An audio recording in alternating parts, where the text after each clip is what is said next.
अस्सलामुअलैकुम। Face to face with Ayesha Bakhsh में आपको खुशामदीद कहेंगे। मईशत में बेहतरी का दावा अब हुकूमत का नया बयानिया बन रहा है।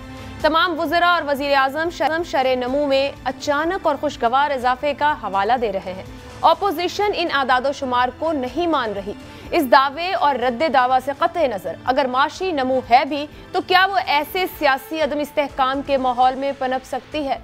ये वो सवाल है जो शायद हमारे तमाम फैसला साजों को समझ में नहीं आ रहा। मईशत की तरक्की की बुनियादी ज़रूरत सियासी इस्तेहकाम है जिसका पाकिस्तान में अभी कहीं वजूद ही नहीं और मुस्तकबिल करीब में जिसका इम्कान भी नहीं है। गुज़श्ता रोज़ ही वफाक की एक अकाई सिंध के वज़ीर आला ने वज़ीर आज़म को एक ख़त लिखा है जिसमें बेशुमार शिकवे शिकायतें हैं।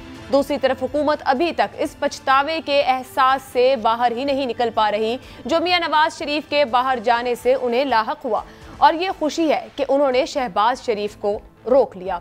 इसी सूरत हाल पर आज के प्रोग्राम में बात ये कि ये जो हालात बन रहे हैं ये आने वाले दिनों का क्या मंजरनामा सामने रख रहे हैं, और ऐसी भी बहुत सी खबरें मौजूद हैं कि बजट तक की कोई सियासी खामोशी रहेगी। ये जो खामोशी है बजट तक की, कहीं आने वाले दिनों में किसी तूफान का पेश खैमा तो नहीं। जो मेहमान आज प्रोग्राम में मेरे साथ मौजूद हैं, सईद काजी साहब प्रोग्राम का हिस्सा हैं, मोहसिन बेग साहब हमारे साथ हैं, उवैस तौहीद साहब हमारे साथ हैं। गुफ्तगू का आगाज करेंगे लेकिन एक ब्रेक के बाद।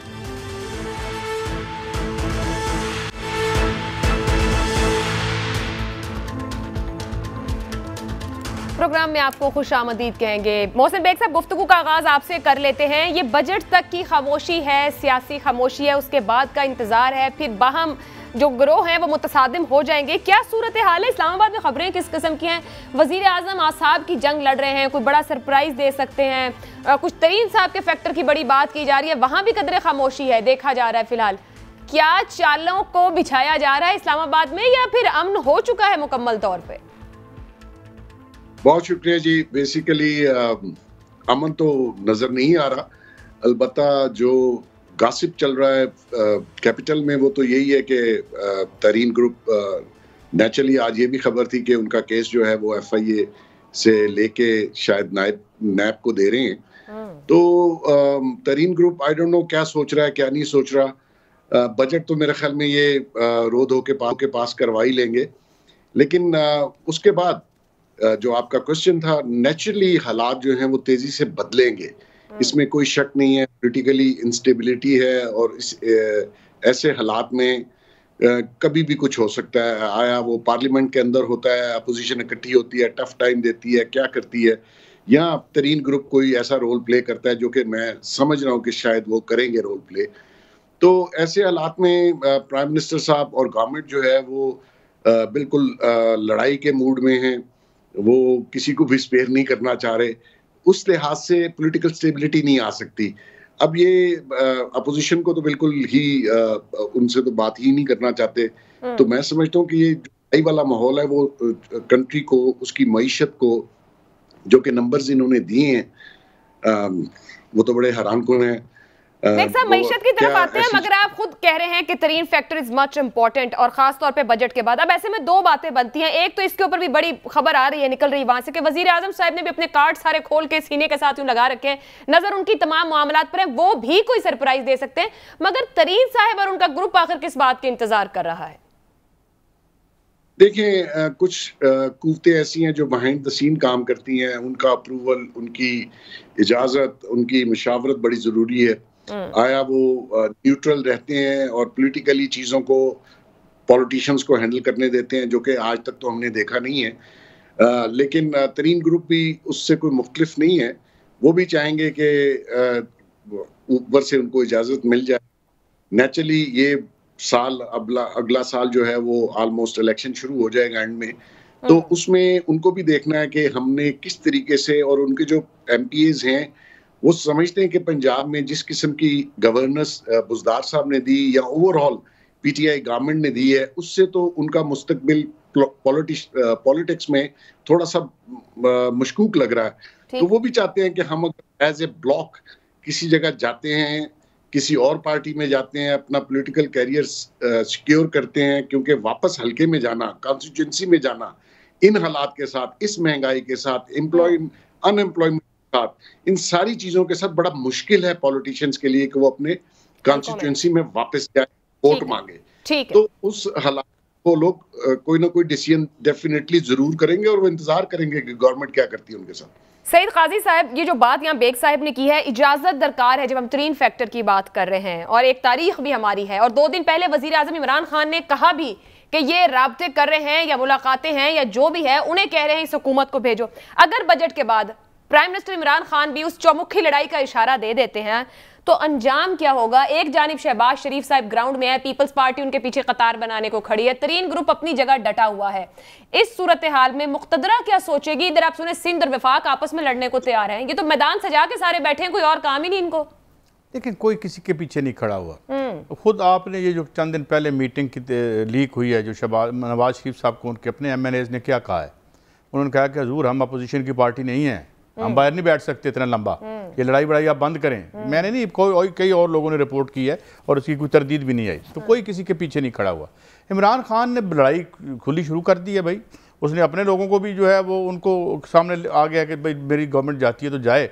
तरीन साहब की केस है, उसको जुल्फी बुखारी को फारग कर दिया, उसको कर दिया, तो वो तो बड़ा क्लियर आ गए, उनको अंदाज़ा अंदर आके अब थोड़ा बहुत हो गया होगा कि ये किस किस्म का एक निज़ाम था जिसके अंदर उन्होंने स्टेप इन किया। और इमरान खान साहब को खैर से स्विट्ज़रलैंड की जमहूरियत का तो उन्होंने हल्फ उठाया नहीं था।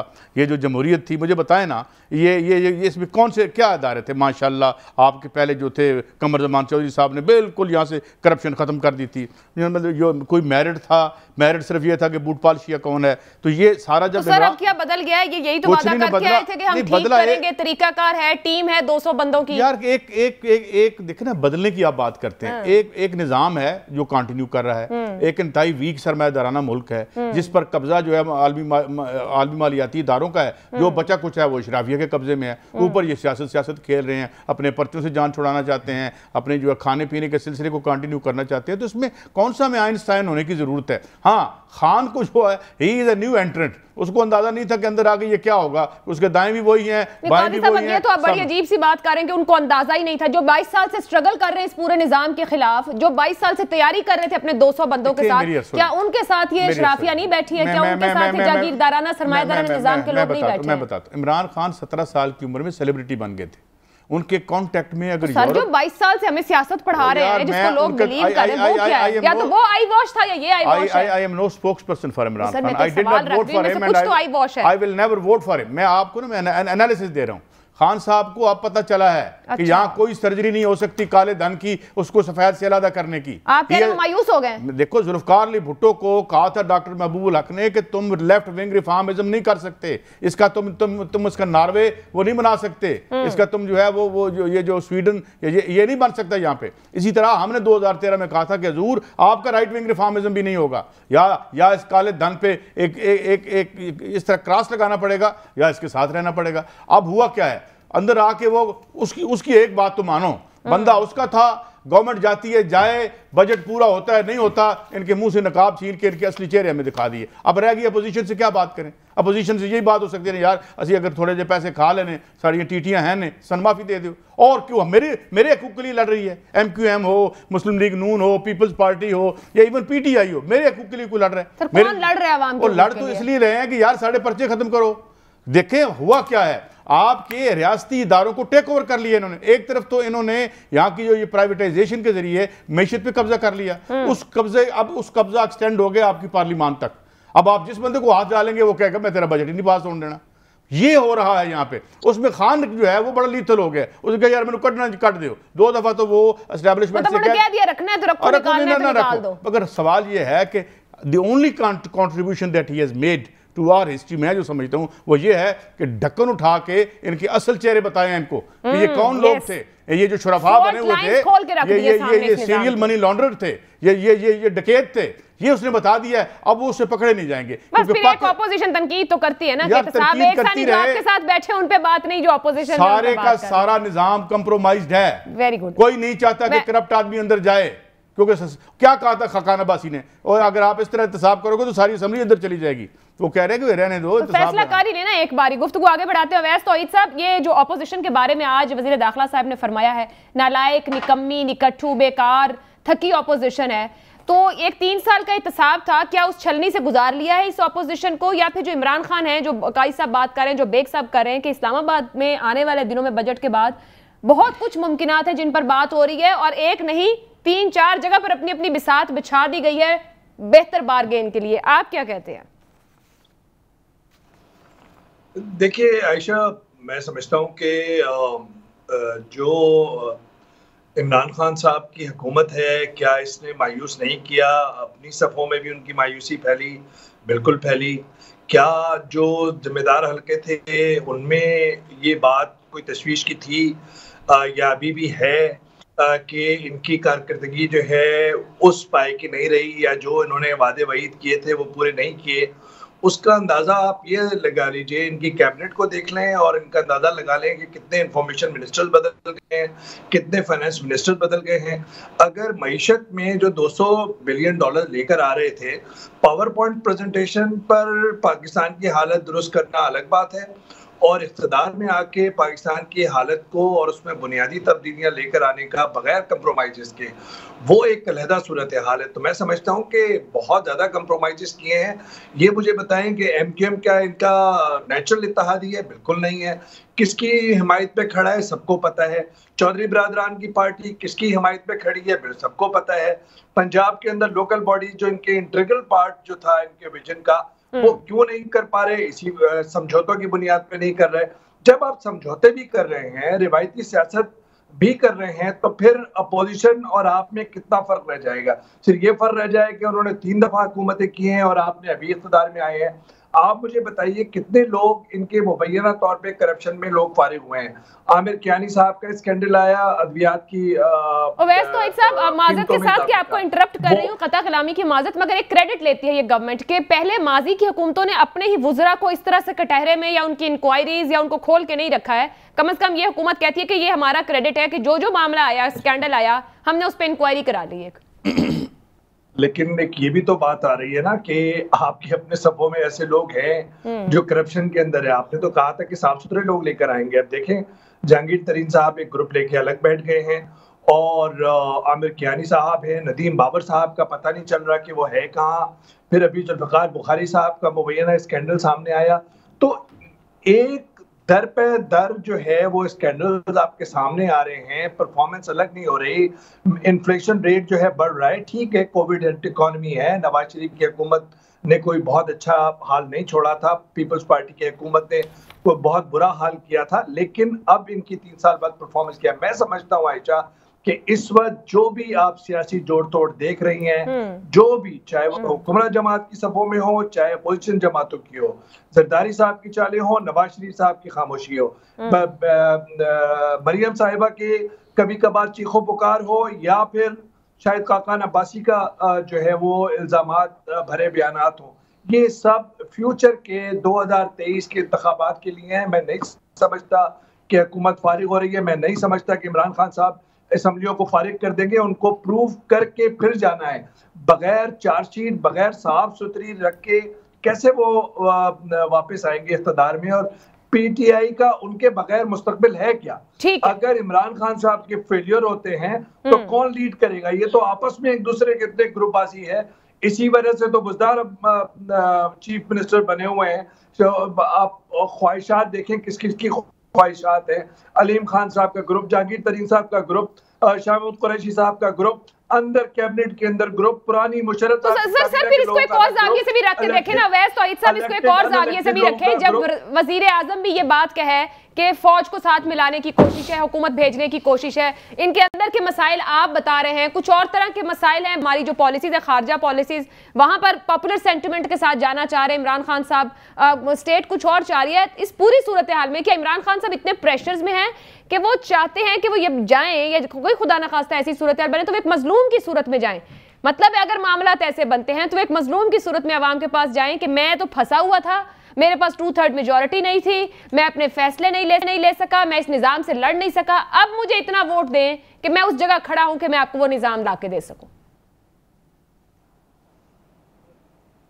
नहीं, आप, मेरा नहीं ख्याल आयशा, अगर आप मुझसे सवाल पूछ रही हैं। जी आपसे बिल्कुल मेरा नहीं ख्याल कि वो इस तरह असम्बलियों को फारिग कर देंगे और अपना हुकूमत का खात्मा करेंगे, क्योंकि आगे उनको देखना है। देखिए, अगर अगली दफा देखें, हर एक की उम्रों को देखें ना आप, इमरान खान साहब की उम्र माशाल्लाह फिट है, लंबी जिंदगी दे, आपसे ज्यादा फिट है वो, अल्लाह ताला उनको उम्र दे।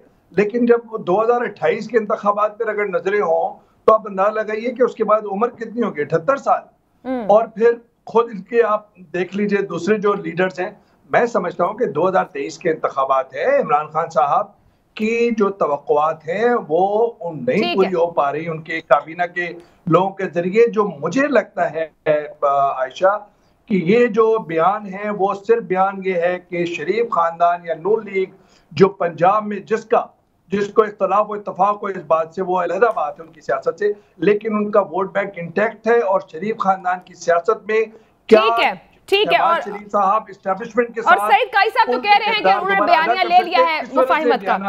मैं ये जो ठीक है, मैं मोहसिन बेग साहब, ये जो बात हो रही है कि 2023 तक ये, और वाकई इनका टाइम है, जमहूरी तौर पर इनको रहना चाहिए, मगर ऐसे में सवाल ये उठता है कि जो हुकूमत इस वक्त माशी दावे कर रही है जिसको अपोजिशन किसी सूरत तस्लीम नहीं कर रही है, क्या ये 3 साल के बाद आज माशी दावे हुकूमत को तकवीयत दे रहे हैं कि 2 साल बाद हुकूमत इस मजबूती से हलकों में जा सकेगी, या फिर और अपोजिशन मजीद कमजोर होगी, या ये दावे या नंबर्स जिनको एक्सेप्ट नहीं किया जा रहा और ग्राउंड रियलिटी डिफरेंट है, ये हुकूमत के लिए दिक्कत का बायस बन जाएंगे?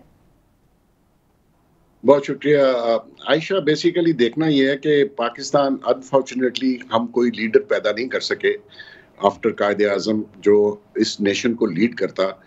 इमरान खान साहब के बारे में ये ख्याल था कि जो इन्होंने दावे किए, जिस किस्म की इनकी रेपुटेशन बना दी गई या इन्होंने खुद बनाई कि ऑनेस्ट हैं, फाइनेंशियली कोई करप्ट नहीं है, और लेकिन लोग ऐसे साथ मिलाए जिनको आज ये माफिया कहते हैं, सबके बेनिफिशरी इमरान खान साहब थे।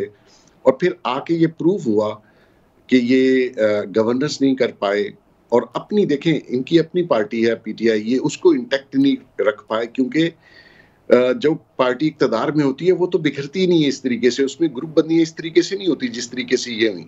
तो लीडरशिप क्वालिटीज का फुकदान है। आपको अपनी पार्टी, चले अपोजिशन तो और बात है, अपनी पार्टी को इंटैक्ट रखना चाहिए था, उनसे मिलना चाहिए था। ये किसी से नहीं मिलते और ना ही कोई इनसे मिल सकता है। पार्टी का हाल कोई नहीं है। आप इस पार्टी के साथ, पीटीआई जो इस वक्त है, इसके साथ आप कभी इलेक्शन में नहीं जा सकेंगे।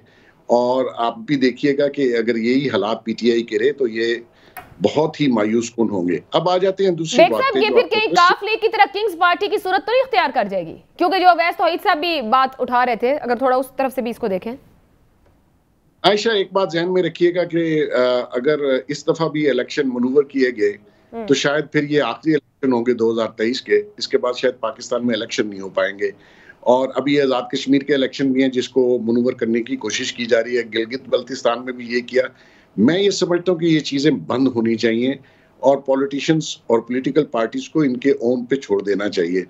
अब देखें खान साहब के जहन में जो गुस्सा है या रिवेंज है, वो उस आग में जल रहे हैं और वो हर एक से बदला लेना चाहते हैं। ये नहीं हो सकता कि सारे पॉलिटिशियंस फारिग हो जाएं और खान साहब अकेले लीडर पाकिस्तान में रह जाएं। ये मुमकिन नहीं है। आपको अपनी परफॉर्मेंस से जीतना है, आपको अपनी जो वादे इलेक्शन से पहले आपने किए इस्लाहात और सब चीज़ें वो आपको करनी है, लेकिन उसके बाद हालात बहुत मुख्तलिफ हैं। जो आपने वादे किए वो एक भी पूरा नहीं किया, और जो इस्लाहात और जो कौमी असम्बली के अंदर का हाल है वो सबके सामने है। और जो लड़ाई डाली अपोजिशन से, उनके केसेस की मैं बात नहीं करता, वो अलग है, गो के उसमें भी आप कोई चीज प्रूफ नहीं कर सके। हमें टीटियां वीटियां आपने बहुत बताई और हम समझते हैं कि करप्शन हुई, लेकिन आप एक चीज आपकी प्रोसिक्यूशन प्रूफ नहीं कर सकी, एक्सेप्ट कि आप टीवी में आके प्रेस कॉन्फ्रेंसेस करते रहे और डेली बेसिस पे कौम को पापड़ वाला और टीटी वाला बताते रहे। कोई $1 वसूल हुआ? नहीं हुआ। उससे क्या हुआ कि एक नेगेटिविटी फैली और एक पॉलिटिकल अनस्टेबिलिटी आई, जिससे हमारी मईशत गई। और जिस तरीके से नैब को इस्तेमाल किया गया, वो देखें असद उमर साहब खुद कह रहे हैं कि नैब की वजह से फॉरेन इन्वेस्टमेंट नहीं आ रही, लेकिन क्योंकि आप अपने गुस्से और रिवेंज लेने के लिए नैब को धड़ाधड़ इन लोगों को पकड़ रहे हैं, वो 3 महीने बाद विक्ट्री का निशान बनाते हुए बाहर आ जाते हैं। तो मकसद ये है कि आप अपने रवैये और अपने तरीकाकार पे गौर करना होगा। बहुत से लोगों ने आपसे उम्मीदें लगाई जो कि मायूस नजर आ रहे हैं। सही। तो अगर ये समझते कि मैं 2023 में इस कारकर्दगी के साथ, इस महंगाई के साथ, इस अनएम्प्लॉयमेंट के साथ और ये जो फिगर फजिंग है इसके साथ में जाके वोट लूंगा, तो देखिए लोग ग्राउंड रियलिटी पे बिलीव करते हैं। इलेक्ट्रिसिटी बिल कम हुआ, फूड इन्फ्लेशन कम हुआ, एम्प्लॉयमेंट जनरेट होनी शुरू हुई, इन चीजों में तो कोई फर्क ही नहीं आया, बल्कि ज्यादा दिन ब दिन बढ़ रही हैं। ठीक है, तो ऐसी सूरत आप अवाम के पास क्या लेके जाएंगे? वही क्या लेके जाएंगे, ये बड़ा अहम सवाल है कि लेके क्या जाएंगे। सईद काजी साहब जो कह के आए थे कि हम एहतसाब ऐसा करेंगे कि चोर डाकू बिल्कुल खत्म और यहाँ पर इदारे डिलीवर करेंगे, सर एक तो ये फरमा दीजिएगा कि क्या एहतसाब का बयानिया पीटीआई हुकूमत का 3 साल बाद कामयाबी से हमकिनार हो गया? दूसरी बात ये जिस माशी इस्तेहकाम के नंबर्स आज दिखाए जा रहे हैं, जो ज़मीनी हकीकत बेग साहब कह रहे हैं, सियासी अदम इस्तेहकाम बड़ा खतरा बना हुआ है इस हुकूमत के लिए, या जो माशी इस्तेहकाम दिखाया जा रहा है ये पार लगा देगा इस कश्ती को? पहले तो ये बताएं कि जुल्फकार अली भुट्टो की 70 की जो थी एक हुकूमत, सर 2021 की बात कर रहे हैं, उधर से माजी के बगैर, उसके बाद कौन सी हुकूमत थी जिसकी परफॉर्मेंस के बाद उसे 2/3 मेजॉरिटी मिलती रही है? और यहाँ पे तो शहबाज शरीफ टिकट देते हुए कहते थे ओए मेंबर असम्बली दी सीट जे 7 बजे 2013 में 7 बजे एक चैनल ने रिजल्ट बता दिया था और क्यानी साहब वहां गए थे मिलने। कोई इलेक्शन यहाँ फेयर नहीं हुआ पहले, सब जब तक इनके हक में फेयर होते रहे हैं कि कहते हैं बिल्कुल ठीक। बहुत 2018 से पहले आज तक फौज ने किसी जगह मुदाखलत नहीं की। मुदाखलत उस दिन होती है जब इन्हें बाहर निकाल दिया जाता है। ओ भाई क्या बात है, ये तो फिर वाइस वर्सा भी है। कौन सी जमात कौन सा मुंह लेके जा सकती है इस अवाम के पास? सब पार्टियां पीटीआई समेत। It mean it's not the yard stick, कोई डेमोक्रेसी नहीं की। और मैं एक और बात बता दूं, 2018 के इलेक्शन में पीटीआई की सीटें मारी गई थी ताकि इतनी ताकत के साथ ना आ जाए क्योंकि इमरान खान रिलायबल नहीं है, ये भी मैं आपको बता दूं। अच्छा। बात ये है कि 400 बंद खानदान है पंजाब में और डायनेस्टीज बनी हुई हैं और बिरादरियां दे वोट ने आपने सियासत को खत्म कर दिया है, बिरादरी में ले आए हैं लोग। या आपके यहाँ मेरे भट्टी साहब ने खबर दी आज तक कंट्रोवर्ट नहीं हुई, 5 वोटों पे 1 मोटरसाइकिल शेखुपुरे में दिया गया। यार ये सारी वारदातें हमारे सामने बेड़ा गर्क कर दिया आपने डेमोक्रेसी का। वो तो रही सी कसर इमरान खान साहब थे उन्होंने काट दी थी because he was totally not in tune with what उन्होंने समझ नहीं सी कहानी की है। बात ये है कि यहाँ पे आपने तीसरे दौर के बाद सियासत पिंडी की चौखट पे छोड़ आए हैं अपने लालच, अपने घटियापन और अपने औलाद के जो असासे बनाने के चक्कर में। आज हमें मौका मिला था पाकिस्तान में 3 अदवार अनइंटरप्टेड हमें मिले, तो इसमें कुछ लोगों के लिए करते प्रॉपर्टियां बनाते रहे हो तुम हैं। इमरान खान अपनों से भी लड़ रहा है, परायों से भी लड़ रहा है। मैं तो पहले दिन कह रहा था he won't be able to deliver, but what about these people?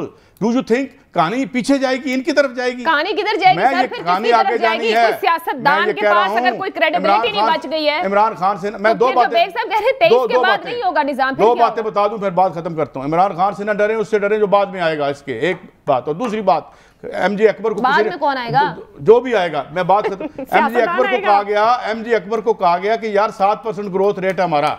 उसे कहा हाँ 7% है, 7% लोगों के लिए, ये औकात है तुम्हारे ग्रोथ रेट की। It has nothing to do with the welfare of the people and message. इसके बावजूद अगर 1.2% पे इमरान ने ग्रो किया है तो -7% पे इंडिया बैठा हुआ है। वर्ल्ड इकॉनमी -4% पे गई है कोविड के बाद। और जो आपकी ग्रोथ रेट है इनका अवाम ऑपोजिशन क्यों नहीं मान रही? ये इसहाक डार का ग्रोथ रेट था, ये उसके बच्चे अली डार का ग्रोथ रेट था, ये बाकी बच्चों का ग्रोथ, मेरे बच्चों का ग्रोथ रेट तो कोई नहीं था। मेरे तो जो अस्पताल के बिल देख रहे हैं, मेरे बिजली, आज मुझे बंदे ने एक बिजली का बिल भेजा, आप यकीन करेंगे 70 रुपए का यूनिट उसको डाला हुआ था, मेरे पास पड़ा हुआ है। मैं कल अपने शो में दिखाऊं।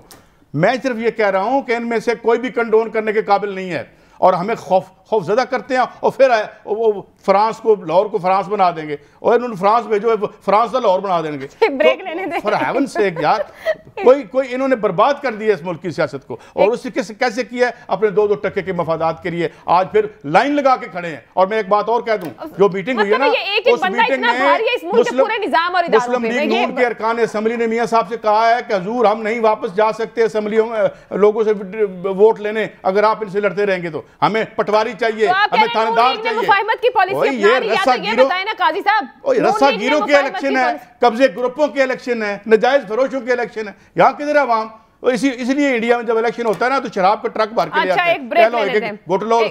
एक ब्रेक के बाद गुफ्तगू आगे। क्या ऑपोजिशन जो बजट रोकने के दावे कर रही है और कतार बनाने को कहते हैं बिलावल भुट्टो शहबाज शरीफ के पीछे, ये भी सिर्फ दिखावा है? एक ब्रेक के बाद।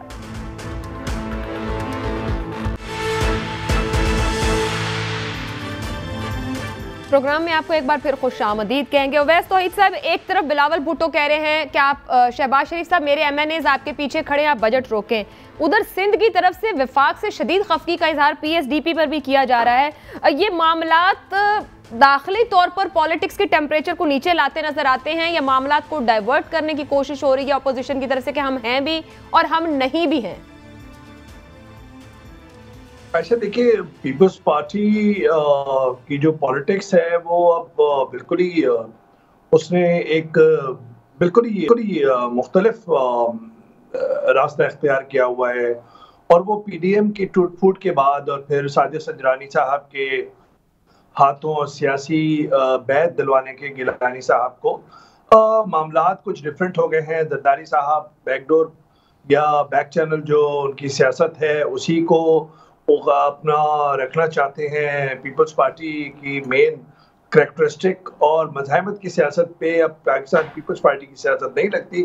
और बदकिस्मती से बिलावल भुट्टो साहब के जो बयानात हैं वो भी अपने वालिद की जो टोन है या जो टेक्सचर है सियासत का उसकी गमाजी कर रहे हैं। इसका ये मतलब नहीं कि नून लीग के अंदर खामियां नहीं है, उनकी सियासत में खामियां नहीं है, उनके अंदर ये बहुत फ्लॉज है। और उन्होंने बहुत जल्दबाजी की, शाहिद खान अब्बासी साहब ने और असर इकबाल साहब वगैरह ने पीपल्स पार्टी को दूर फेंकने की PDM से। ये सबकी जरूरत थी कि PDM में रहे पाकिस्तान पीपल्स पार्टी, और पाकिस्तान पीपल्स पार्टी की भी शायद उस वक्त की जरूरत थी, लेकिन अब नहीं है। मुझे ऐसा लगता है कि ये फासले बढ़ते हुए आपको नजर आएंगे नून लीग और पाकिस्तान पीपल्स पार्टी में। और पाकिस्तान पीपल्स पार्टी चाहेगी, जरदारी साहब चाहेंगे कि एस्टैब्लिशमेंट के साथ वो पाकिस्तान पीपल्स पार्टी की सियासत के लिए मुस्तकबिल की राहें हमवार करें। जिस तरह शहबाज शरीफ साहब का बयानिया लग रहा है, जिस तरह वो अवैस तौहीद साहब, कतई कलामी की माजरत, ये जो आप बात कर रहे हैं अगर मैं इसको इस अंदाज से रखूं कि जब ये इकट्ठे हुए तो कुछ हासिल करना मकसद था PDM में, अब जो आप कह रहे हैं कि फासले बढ़ेंगे और फिर आप जब इस्टेब्लिशमेंट की हम उस एंगल की भी बात करें तो इसका मतलब है इस गुफ्तगू से मैं ये अख्स कर लूं कि कहीं ना कहीं इन दोनों को कुछ हासिल होना शुरू हो गया या कुछ श्योरिटीज मिलना शुरू हो चुकी, इसलिए ये वापस ग्राउंड की पॉलिटिक्स यानी एक मुजाहिमती सियासत जो है, इनकी हल्के की जो सियासत हो रही है उसकी तरफ बढ़ चुके। देखिए, पस मंजर के अंदर इस वक्त जो है जो नई सबबंदियां हैं वो 2023 के इंतखाबात में हैं। और मैं इस बुनियाद पे कह रहा हूँ या इस अंडरस्टैंडिंग पे कह रहा हूँ कि हुकूमत तब्दील नहीं होगी, वो ये कि मगरबी बॉर्डर पे जब अमरीकी अफवाज का इनखला होगा, नेटो अफवाज का इनखला होगा, तो एक बहुत बड़ा बहरान सरहद पर जन्म लेने का खतरा है। और वो बहरान मुहाजिरीन का है, माजी के अंदर हम उसे भुगत चुके हैं। वो जो बहरान है वो एक दहशतगर्दी के हमलों में तेजी खुदा न खास्ता लेकर आ सकता है बॉर्डर से पार। इस वजह से इस्टेब्लिशमेंट या फिर इंटरनेशनल पावर्स भी नहीं चाहेंगी कि मशरकी बॉर्डर पे कोई बहुत बड़ी टेंशन हो पाकिस्तान की। इसी वजह से आपको बातचीत की जो अफवाहें थी या खबरें थी वो मुख्तलिफ सर्कल्स में नजर आई। और मुझे लगता है कि जो अफगानिस्तान की सूरत हाल है उसकी तरफ हमारी सियासी क़यादत उसकी भी फिक्र वहीं पे होनी चाहिए जिस तरह एस्टेब्लिशमेंट की है, क्योंकि सियासी अदब इस्तेहकाम अगर मुल्क में अंदर होगा तो फिर इंटरनल सिक्योरिटी का जो इंस्टेबिलिटी है उसके चांसेस बढ़ेंगे। मुझे ऐसा लगता है कि इस वक्त हुकूमत की तब्दीली नहीं नजर आती मुझे। जरदारी साहब, शहबाज शरीफ साहब की सियासत और खुद हुक्मरान जमात की सियासत, इन सब की सियासत जो है वो 2023 के लिए है। और इसी वजह से रोना गाना भी शामिल है, इसी वजह से एक दूसरे पे इल्जाम तराशियां भी हैं।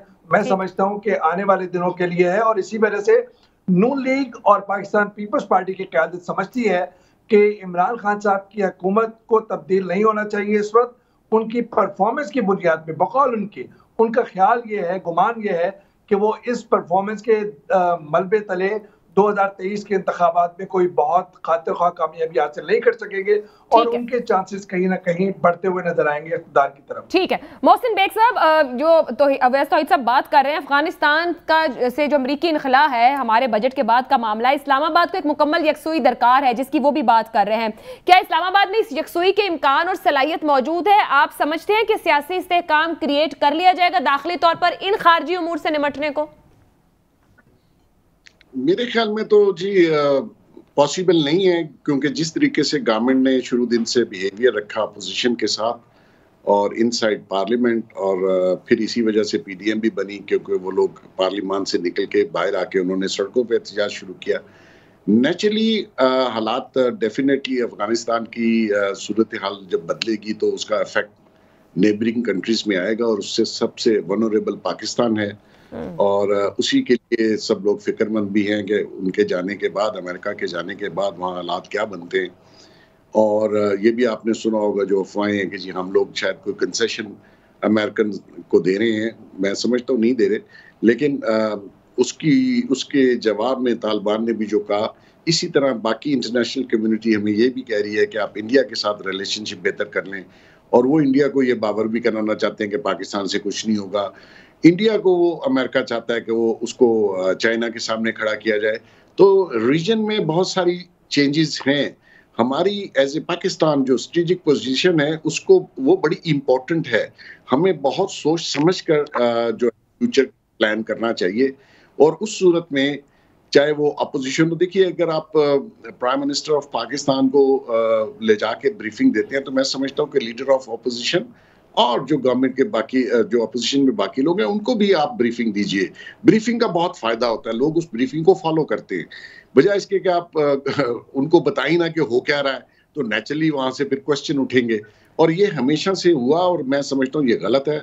पार्लियामान को, अपोजिशन लीडर्स को भी वैसी ही ब्रीफिंग देनी चाहिए इंटरनेशनल लेवल पे जहां हमारा पाकिस्तान खड़ा है। बेग साहब, ये अपोजिशन की तरफ से पार्लियामानी ब्रीफिंग का इसका मुतालबा भी किया गया अफगानिस्तान के मामले को लेकर। आपके ख्याल में बजट के बाद मुमकिन है कि पार्लियामान को इसके ऊपर ब्रीफ किया जाए इस पूरे इशू के ऊपर? जाहिर बात है बड़ी तब्दीलियां मुतवक्किल हैं आने वाले दिनों में और फिर वही जो आप भी बात कर रहे हैं, अमेरिका की तरफ से कुछ कंसेशंस मांगे गए हैं यहाँ पर। गो के एक रिपोर्ट हुआ है वजीर आजम साहब की जानिब से इसको मना किया गया है, रिजेक्ट किया गया इस ऑफर को, लेकिन फिर भी इसके बावजूद बहुत सी खबरें मौजूद हैं। मैं समझता हूं कि अपोजिशन को बिल्कुल कॉन्फिडेंस में लेना चाहिए, वो गवर्नमेंट के लिए हेल्पफुल होगा। और देखिए ये खाली अफगानिस्तान नहीं है, चाइना है, इंडिया है और हमारे जो इंटरनेशनल रिलेशंस हैं उसके लिए आप यकसुई पैदा कीजिए डिसीजन मेकिंग में। अपोजिशन भी देखें, अपोजिशन ने इंडियन लोगों से वोट नहीं लिए, उन्होंने भी पाकिस्तानियों से वोट लिए हैं। जो अपोजिशन लीडर है जैसा कैसा, मैं उसके ऊपर बात नहीं करूंगा, लेकिन है तो अपोजिशन लीडर, उसकी 85-86 सीट्स हैं पार्लियामेंट के अंदर।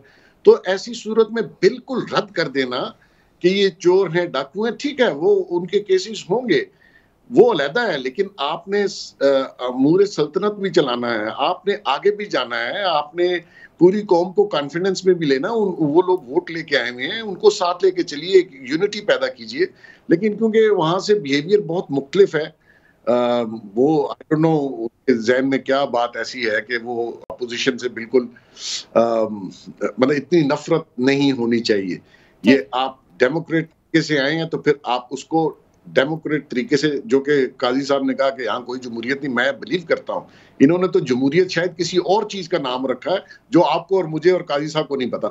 तो मकसद ये है कि लेकिन अगर आपने in the larger interest of Pakistan और अवाम, तो प्लीज आप फिर थोड़ा सा दिल को वसी कीजिए और अपना गुस्सा कम कीजिए। लार्जर इंटरेस्ट ऑफ पाकिस्तान, काजी साहब वो बात कर रहे हैं, आपसे सवाल ये बनता है कि क्या यकसुई के साथ डिसीजन मेकिंग पार्लियामान की हद तक हमारी ये सियासी जमातें बैठ कर सकती हैं? माजी में हमने ये देखा है कि ये जो जिस रिवेंज की या एक दूसरे पे गुस्सा है जो हुकूमत और अपोजिशन के बीच, और खारजा अमूर के मामले में बड़ी मुश्किल है, कहते हैं किसी और जगह जाएं, वो ब्रीफ दे दें, हम समझ जाएंगे, बस बात खत्म, एक दूसरे के साथ डायलॉग नहीं कर सकते, तो फिर क्या पैगाम जाएगा? इस तरीका तो वही है जो बेग साहब कह रहे हैं, इंसानी तरीका तो हम यही समझते हैं, मगर हो क्या रहा है? कभी आपने असम्बली का इजलास देखा है? बाहर खड़े होकर वो कहते हैं आपने इजराइल में, हमें इजराइल को बेच दिया, दूसरे कहते हैं तो आपने कश्मीर को बेच दिया। मतलब है कि look at the dialogue and discourse that takes place between them. मुझे बताएं ना ये किसने करना है, इसकी वजह क्या है? इसकी वजह ये है कि आपको अब मैं बताता हूँ हम क्या जमहूरियत को समझते हैं। जमहूरियत को ये समझते हैं यहाँ 7 करोड़ वर्कर है, 7 करोड़ मेहनत कश है, उसका कोई नुमाइंदा वहाँ बैठा हुआ है। यहाँ पे तकरीबन 67% वर्क फोर्स जो है जागीरदारों की नहीं है, खेत मजदूरों की है, उनका कोई बंदा वहाँ बैठा हुआ है, क्लर्कों का कोई नुमाइंदा वहाँ बैठा हुआ है। और यहाँ बैठे हुए हैं जो 12 कार्टर जिनका नाम लिया था इसहाक डार ने कायमा कमेटी के सामने, उनके मुलाजिम बैठे हुए हैं, उनके इंटरेस्ट को फर्दर करने वाले बैठे हुए हैं। हमें ये ऐवान वापस लेने हैं, मुकद्दस हैं। यहाँ पर जो है ये जो माफिया से वापस हमने, और आज जो मजमून लिखा बिलाल महबूब साहब ने पिलडैट वाले, वो भी रो पड़े यार। वो क्या कहते हैं? वो कहते हैं यार ये जो आपका पॉलिटिकल फाइनेंस है ये सारा 2 नंबर है। अब पॉलिटिकल फाइनेंस जब काला होगा और काले धन से आप इलेक्ट होकर वहां जाएंगे तो अंदर जाके आप किसके मफादात को आगे लेके जाएंगे? बाकी अच्छा बाकी माशाल्लाह क्वालिटी आप देख लें कि कौन कितना जो है वर्ल्ड और कितने स्टेट्समैन हैं और क्या है। मसला ये है कि बेग साहब से मैं ठीक एग्री करता हूँ, मगर ये हम वापस कैसे लें? ये काले धन के जो है वो उसकी चुंगल में आ चुकी है। मुझे बताए ना, यहाँ पर तो शेख रशीद भी इलेक्ट हो जाता था साइकिल पे, अब तो नहीं होता, वो हो जाता था फैसलाबाद में हमारा दोस्त क्या ना। बात ये है कि ये इसको एक अरबपतियों का जो म्यूजिकल चेयर है इसे निकाल के वापस लाएं। ये सियासत पहले खेतों खलियानों से ड्राइंग रूम में आई थी, आजकल लंदन में रिहाइश और डिफेक्टो हमारे दाखिली मामलात, हमारे खारजी उमूर को मुतासिर करेंगे। सर कैसे छोड़ सकते हैं सर? बाद लोग हमसे डंडे पे अपने काम करा लेंगे, ये आपस में लड़ते रहेंगे। टैक्स IMF और वर्ल्ड बैंक लगाता है, जब उनकी मर्जी होती है हमारा काम पकड़ के कहते हैं हमें रास्ता दो। बैठ के बात करेगी तो बेहतर तौर पर डील कर सकते हैं ना। अगर आपस में एक दूसरे को गाली देंगे तो कैसे डील करेंगे? जब मेरा मकसद ही ये है मेरे असेंबली में बैठने का कि यार मेरे जो भी एसेट्स हैं उनको पूछे ना की होया जी मेरे को ज्यादा पैसे ने मेरी आमदनी से ज्यादा। यार ये पूरा तबका रॉटन हो चुका है, हमें जमहूरियत को वापस लेना है। अगर हम वापस नहीं लेंगे ये गंद पड़ा रहेगा। जी अवैस तौहीद साहब, शेख रशीद कहते हैं इमरान खान मुकद्दर के सिकंदर हैं, उनको नालायक ऑपोजिशन मिली है। अब ये जो हम पार्लियामान के अंदर गुफ्तगू की बात कर रहे हैं कि आप दाखिली तौर पर तो सियासत नहीं संभाल पा रहे, खारजा उमूर पर तो बैठकर बात कर लें, तो किसी तौर वो आगे बढ़कर वो जो बेग साहब रिवेंज और गुस्से की बात करते हैं, कुछ अरसे के लिए उसे कूल डाउन कर सकते हैं कि और बहुत से फ्रंट्स पर काम किया जा सके? देखिए, बदकिस्मती से आयशा, हमारे जो सियासी कुव्वतें हैं उनमें भी एक मायोपिक विजन है या तंग नजरी वाली विजन है। जिस तरह बदकिस्मती से हमारे मीडिया की सफ़ों में है, हम शॉर्ट टर्म गेन्स के लिए और पॉइंट स्कोरिंग के लिए उसी वक्त हम सोचते हैं कि उस आज क्या होगा और कल क्या होगा, लेकिन ये नहीं सोचते कि जो आज जो कुछ होगा उसका हमारे नस्लों पर क्या फर्क पड़ेगा। आप देख लीजिए अफगानिस्तान का मसला कितना मीडिया पे डिस्कस हो रहा है, ईरान में इंतखाबात होने वाले हैं, आपके साथ उसका बॉर्डर लगता है, 959 स्क्वायर किलोमीटर पे फेंसिंग हो रही है। फिर अफगानिस्तान के ऊपर देख लीजिए, आपके पास कितना हमारी सियासी जमातें या सियासी रहनुमा बात कर रहे होते हैं, वो कहते हैं कि ठीक है, और मीडिया के अंदर बेकिंग कैंपेन यही चलेगी कि एक दूसरे को चोर चकार कहो और सियासी जमातों को बुरा भला करो, सियासी लीडरों को बुरा भला करो। अरे भाई, सब पूरे निज़ाम के अंदर नकाइस है, मीडिया के अंदर भी नकाइस है, लेकिन इसका ये मतलब तो नहीं कि आप मीडिया डेवलपमेंट अथॉरिटी के नाम पे मीडिया कंट्रोल अथॉरिटी की तश्कील के लिए एक कॉन्सेप्ट पेपर लेकर आ जाएं और थोपने की कोशिश करें।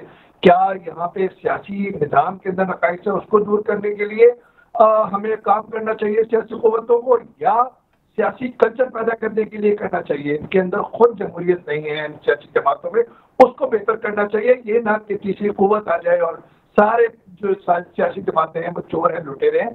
इस तरह की जबान से हमारे सियासी रहनुमाओं को इस्तेराब करना चाहिए, ये सोचना चाहिए कि आपके मुल्क के लिए क्या बेहतरी हो सकती है। जिस मुल्क की किस्मत इंटरनेशनल पॉलिटिक्स पे इतनी डिपेंड कर रही हो, वहाँ पे मीडिया भी और सियासी जमातों के आपस में एक दूसरे पे इल्जाम तराशियां होंगी, तो मैं और आप क्या करेंगे? हम अपनी नस्लों के लिए कुछ छोड़ के तो नहीं जा रहे। मैं समझता हूँ कि एक बहुत बड़े खतरात हैं इस पर, इंटरनल भी और एक्सटर्नल भी। अगर रियासती इदारों को भी समझना चाहिए, मीडिया को, हम लोगों को भी समझना चाहिए और इन सियासी कुव्वतों को भी समझना चाहिए कि आगे की राह सिमट करने के लिए आप सियासी एकदम इस्तेहकाम नहीं हो सकता।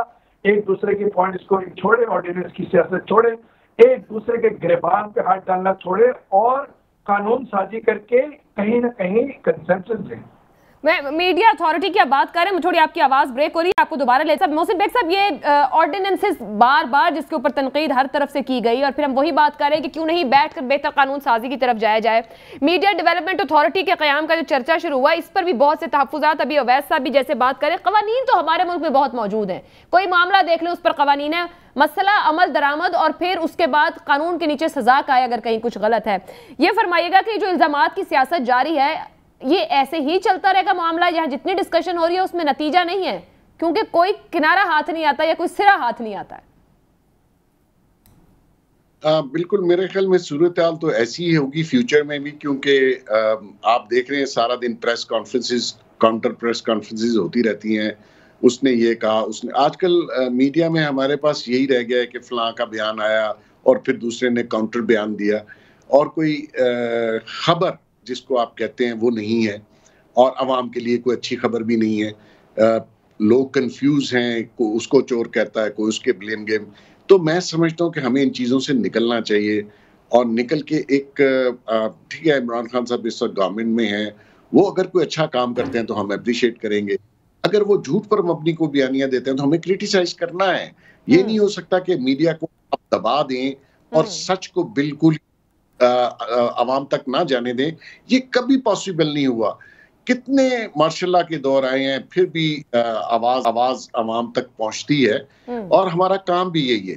तो मकसद ये देखना है कि आप रेगुलेशन जो भी लाएं, वो तो खैर देखेंगे जब वो आएगा या उसका ऑर्डिनेंस ये पास कर। अब देखिए ना, जमहूरियत ये पीटते हैं रोज, तो फिर बिल पार्लियामेंट में लाइए, उसको डिबेट करवा के पास करवाइए। हमें भी पता हो कि इस बिल में किसने ड्राफ्ट तक नहीं सामने आया, कुछ शेयर किया गया है मालिकान के साथ, मेरा ख्याल से मामला ये ऑर्डिनेंस जी रात को 12 बजे ऑर्डिनेंस आ जाएगा और आप देखते रह जाएंगे। तो ये पार्लियामेंट में तो अभी तक कोई चीज लाते नहीं है, ऑर्डिनेंस पास कर देते हैं। तो मैं ये समझता हूँ जी बताइए। मैं यही बात, लेकिन हमारे यहाँ सईद काजी साहब सोशल मीडिया को रेगुलेटर की जरूरत तो हर हाल में है, इससे इनकार नहीं है, जो मामलात और हालात वहाँ हो गए। अब ऐसे में क्या वाकई रेगुलेट हम कर लेंगे, यानी कि फिर सवाल वहाँ उठ जाता है, कवानीन तो मौजूद है मगर अमल दरामद अक्रॉस द बोर्ड नहीं हो पाता है, वहाँ एक नई जंग शुरू हो जाती है। पहली बात तो ये कि अगर ऐसा ऑर्डिनेंस आया तो हम सारी हमारी कम्युनिटी रजिस्ट करेगी, हम कोई ऐसा कानून नहीं लाना चाहते और वैसे हमें रिस्पॉन्सिबल भी होना चाहिए। ये जो मीडिया पे गालियाँ बोलियाँ बंद होनी चाहिए। मगर सवाल ये है कि यार सबसे जब ये सिद्ध के दिल से जरदारी साहब शहबाज शरीफ को चोर कहते हैं, वो कहते हैं मैं तेरा पेट फाड़ दूंगा। Who initiates this kind of discussion? जब ये मीडिया तक बात पहुंचती है तो हम तो रिपोर्ट करते हैं ना भाई, ये करते हैं, उसके बाद पता चलता है जी ये रिपोर्ट आ गई, डॉक्टर रिजवान की रिपोर्ट आ गई, IPPs की रिपोर्ट आ गई, फिलहाल ये हमें यही फीड करते हैं ना। ये इनका अगर एक बात पे कंसेंसस है हमारी रूलिंग एलीट का, तो वो ये है कि ये सारे के सारे बदउनवान हैं, एक दूसरे को ये सिद्ध के दिल से बदउनवान समझते हैं। ये मीनिंगफुल चीज़ लेके आएँ, आज बिल लेके आएँ, इस मुल्क में गरीबों का बिल लेके आएँ। ये मुझे बताएं, ये प्राइवेटाइजेशन ने जो बर्बादी यहाँ पे की है, आए करें, ये इसने कार्ड दिए इमरान खान ने, मैं अप्रिशिएट करता हूँ, वेरी लेस, बहुत थोड़ा है, खैरात के तौर पर ना दो, राइट के तौर पर दो। और यार हमारी कोई बात तो करो, हम तुम्हारे लिए मार खाएंगे, हम तुम्हारे आगे खुद कुट खाएंगे अगर आप हमारी बात करो। तुम किसकी बात करते हो? 4 बंदे तुमसे काबू नहीं आते जो वर्ल्ड बैंक के बैठे हुए हैं, उनके कदमों में हमें अपाज बना के तुमने रख दिया है। एक टैक्स तुम अपनी मर्जी से लगा नहीं सकते, कीमत आप कम नहीं कर सकते, सारे के सारा इकोनॉमिक मॉडल तुमने उठा के कुछ कर नहीं सकते। तो सारे मैं ये कह रहा हूँ, और मैं तो बड़ी बात सुन, मैं एस्टैब्लिशमेंट को क्या रहूँ, वो तो मुझे पहले दिन से जूते मार रही है, जिया के दौर से शुरू कर लो और अब तक है। मुझे तो इन्होंने जान मेरी छुड़ानी थी, मेरी जान तो मेरे MNA MPA सेनेटर ने छुड़ानी थी। मुझे पता लग गया वो भी उधर ही सेनेटर, वो उसी दस्तरखान पे बैठ गया, फिर उसकी आपस में लड़ाई हुई है तो मुझे कहता है जमहूरियत बड़ी खतरे में है, जरा तशरीफ लेके बाहर आके 5-7 डंडे खा लो प्लीज। अवैस तो सब लास्ट कमेंट, रेगुलेशन तो बेशक होना चाहिए और कानून के ऊपर सबको, मगर कवानीन क्या पहले कम मौजूद हैं कि मीडिया को मजीद रेगुलेशंस की जरूरत दरकार है? मेरे ख्याल में आपने जवाब भी दे दिया। हम भी यही कहते हैं कि पीका कानून मौजूद है। आप इसके अंदर, मैंने कॉन्सेप्ट पेपर पढ़ा है इनका, जो कॉन्सेप्ट पेपर कह रहे हैं और जिसका ऑर्डिनेंस लाने की ये साजिश कर रहे हैं, उसके अंदर मीडिया को, प्रिंट मीडिया को, इलेक्ट्रॉनिक मीडिया को, एंटरटेनमेंट को, सबको एक साथ ही एक ही लगाम से ये बांधना चाह रहे हैं। ये नहीं होगा, पहले भी रजिस्ट किया हमने और अभी भी करेंगे, जिस तरह काजी साहब कह रहे हैं। ये मार्शल्लाह के जमाने में भी हुआ है, मुशर्रफ साहब के जमाने में भी हुआ है, हमने रजिस्ट किया और अभी भी रजिस्ट करेंगे।